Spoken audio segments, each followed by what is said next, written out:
பல்வேறு முக்கிய நிகழ்வுகளை ஒரு சில வரிகளில் சுருக்கமாக உங்கள் பார்வைக்கு கொண்டு வருகிறது செய்திச் சாரல்.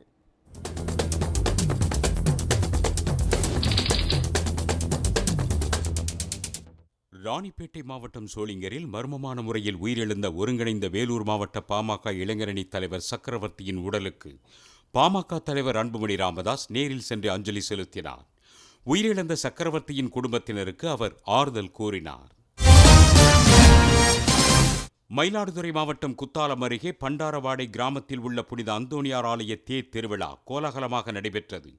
இசை நிகழ்ச்சி மற்றும் கண்கவர் வான வேடிக்கையுடன் நடைபெற்ற விழாவில் புனித அந்தோணியார் தேரில் எழுந்தருளி கிராம மக்களுக்கு காட்சி அளித்தார். சாத்தான்குளம் அரசு மருத்துவமனையின் பிணவரைக்கு 2 பேரின் உடல்கள் கொண்டு செல்லப்பட்ட நிலையில் அங்கு மின்சாரம் இல்லாததால் தனியார் ஊர்தி மூலம் திருச்செந்தூர் அரசு மருத்துவமனைக்கு கொண்டு செல்லப்பட்டன.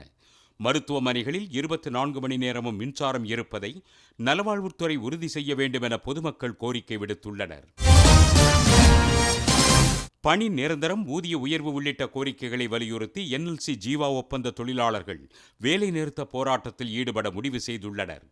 இதற்கான அறிவிக்கையை வழங்குவதற்காக NLC தலைமை அலுவலகத்தை நோக்கி ஊர்வலமாக புறப்பட்ட தொழிலாளர்களை காவல்துறையினர் தடுத்ததால் இரு தரப்புக்கும் இடையே வாக்குவாதம் ஏற்பட்டது. கேரள மாநிலம் இடுக்கி வண்டிப்பெரியாறு காவல் நிலையத்தில் பெண் காவலர்கள் உடைமாற்றும் காட்சிகளை கமுக்க புகைப்பட கருவி மூலம் பதிவு செய்த புகாரில் வைஷிக் என்ற காவலரை காவல்துறையினர் கைது செய்து சிறையில் அடைத்தனர்.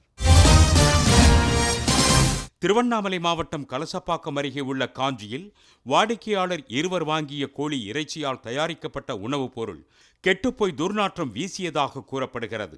தரமற்ற உணவுப் பொருட்களை விற்பனை செய்யும் கடை உரிமையாளர் மீது உணவு பாதுகாப்புத்துறையினர் கடும் நடவடிக்கை எடுக்க வேண்டும் என பாதிக்கப்பட்ட நபர்கள் கோரிக்கை விடுத்துள்ளனர்.